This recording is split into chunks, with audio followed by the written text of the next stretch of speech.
Jenny, are you there? Can we talk? Oh, hello, Cynthia, was it? I'm on my company break now, so I'm okay for 10 minutes or so. Oh, I see. You're talking to your future, possible mother-in-law, and you give me a time limit to talk? That has nothing to do with it. It's just that this is the only opportunity for a little free time. I'm really busy the rest of the day. I need this break. But if you are going to get along with me in the future, I recommend that you make me your priority. I really can't make such a promise. Excuse me? Anyway, what's this about? I don't have much time left on my break. I have to shut off my phone when my break ends, so I would appreciate it if you could get on with it. Your precious little break, huh? All right. Well, your attitude is part of it too, so yes, let's get on with it. I'm contacting you because, well, I want you to quit your job. Pardon me? I said, if you want to marry my son, I want you to quit your job. Why should I do that? Because it would interfere with you being a good housewife, that's why. If you can't do that, well, I will not allow you to marry my son. I would ask you to terminate the relationship. That's being a little selfish, wouldn't you say? It's that, or you're gone. I will not change my views. I really don't think Brad agrees to this. I mean, he has a say in this too. Brad has nothing to do with it. If I say no, he'll go along with it without question. Are you serious?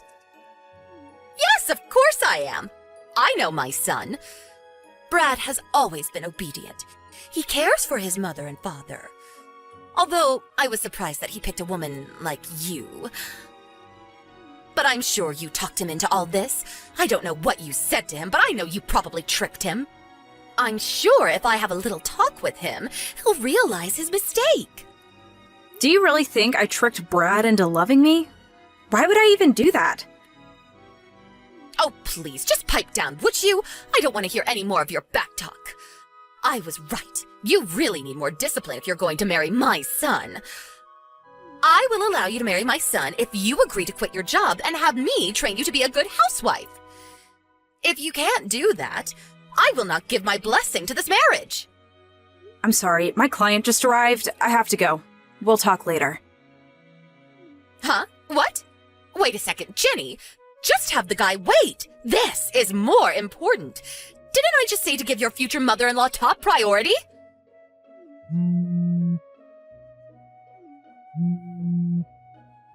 Jenny, pick up.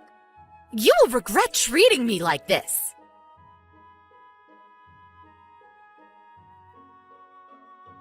Hey, Brad. When do you think I should tell your mom about my job? I'm not sure. I guess it all depends on your dad's situation. Hey, did Mom contact you and say something? Yeah, she said if I didn't quit my job, she wouldn't allow me to marry you. Wait, what? Maybe you should take a look at my line conversation with her today. Probably way faster. I'll send that portion to you. Alright, go for it.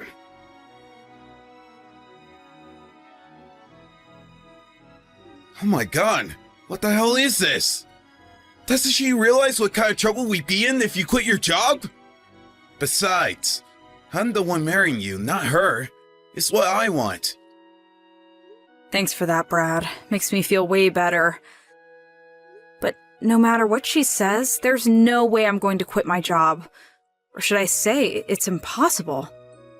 Yeah, well I guess she doesn't know all the details, so she'll say what she wants. Yeah, I guess you're right. We're just two people who fell in love and plan to get married. But it's really not that simple. There's that little point about your father that makes it complicated. Yeah, I know.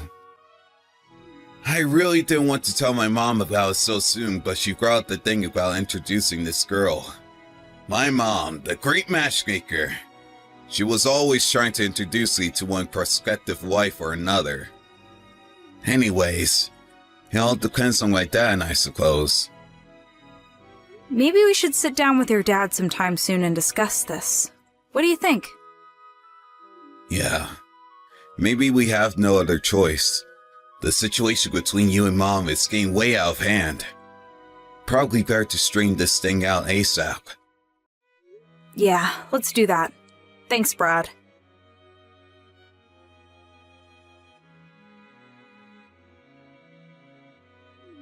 Jenny, are you there?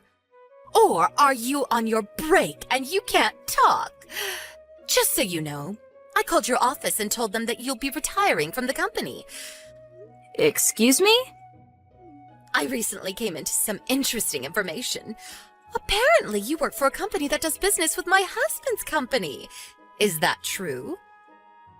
Where did... This makes everything way easier. I told them all the negative aspects that I learned about you ever since Brad brought you home. I told them straight up, if you don't fire her right this minute, my husband will terminate all accounts with your company. Hold on a second. What did you just say?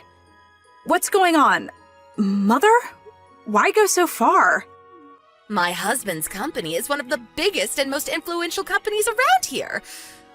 I figured your company was a mere subcontracting company, and you're just a lowly desk clerk. I'm right, aren't I? I'm sure the company HR department will contact you pretty soon, so you better be ready to accept the consequences. If you had just obeyed my request, I wouldn't have taken it this far. Mother, I really don't know what you're talking about.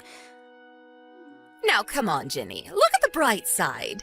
Now that you have no job, you can marry Brad, and I can start teaching you how to be a good housewife. What more can you ask for? I did you a favor. I can't understand why you would go so far to make me quit. It's for your own good. Okay then, I guess I'll just have to terminate all negotiations with your husband's company. Pardon me? Cynthia, I know you've never worked a day in your life. I think that fact has worked to your disadvantage. What are you talking about? I have no problem with you being a full-time housewife and mother, don't get me wrong. But just because your husband owns a company doesn't give you the right to chime in regarding business matters. And I have to be honest, what you just did, that's blackmail. And you did it without even understanding the circumstances. I can't believe what I'm hearing. After all that, you still talk like that. Well, that means I'm going to have to give you an even tougher curriculum. You better be ready for lots of sleepless nights. I think it's going to be you who won't sleep well moving forward. Excuse me? I'm not sure how you'll take this. Will you just sulk and give up, or will you deem this as a lesson learned and change your ways? Which will it be? It's all up to you, Cynthia. I'm sorry, but I have no idea what you're talking about. I can't understand you, Jenny. Why can't you make a little bit more sense and accept who you are?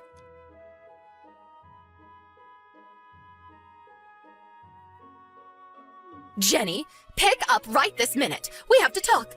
What am I going to do? My husband just asked me for a divorce.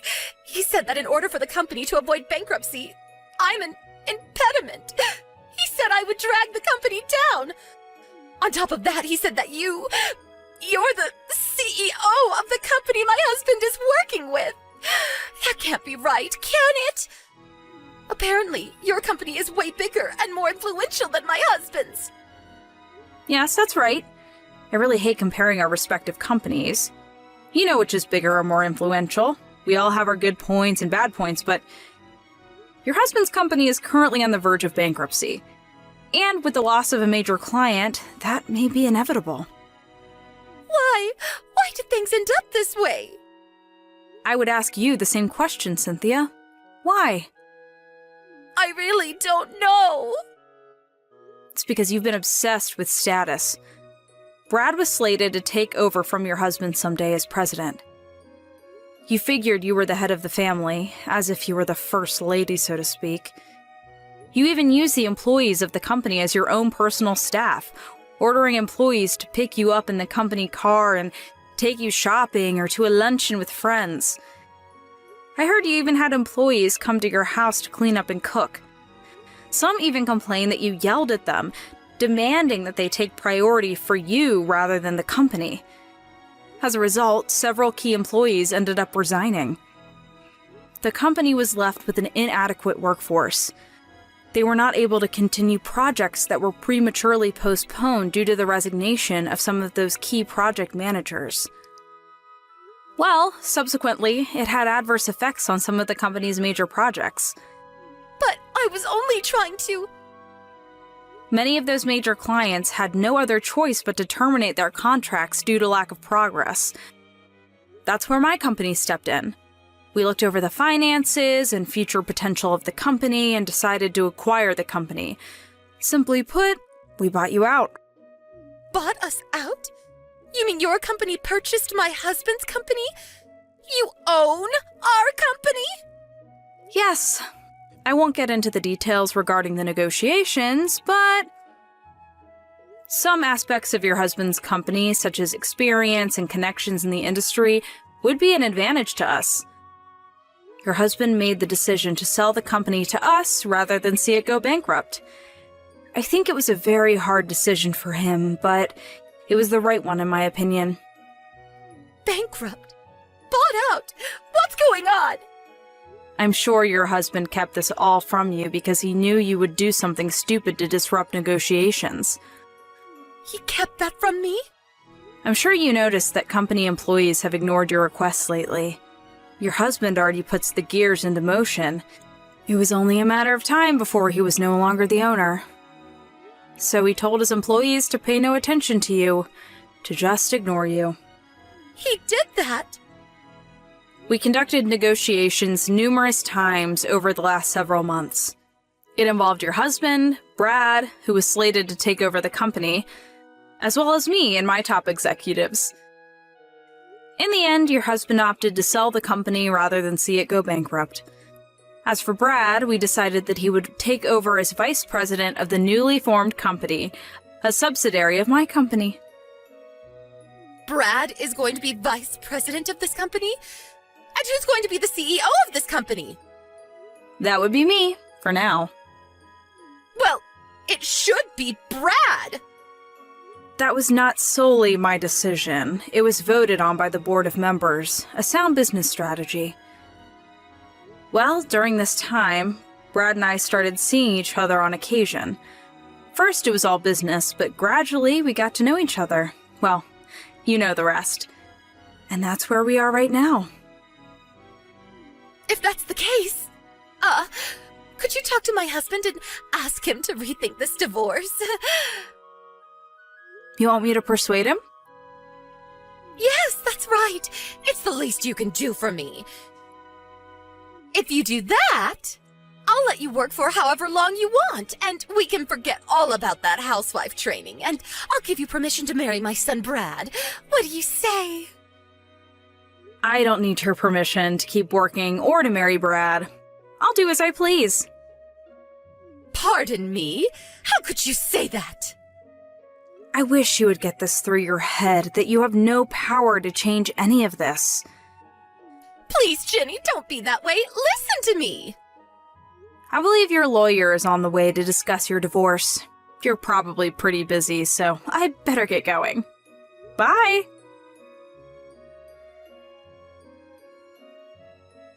Two months later, we welcomed some new staff members to our company.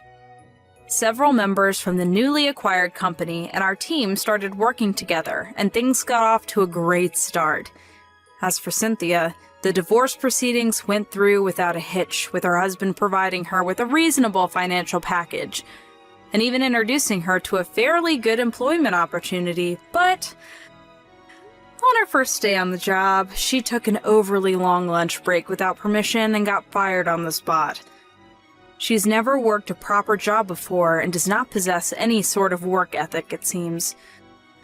So all she had to live on was her modest divorce money, but that hit rock bottom pretty quick. She ended up coming to me and Brad for help, but Brad brushed her off.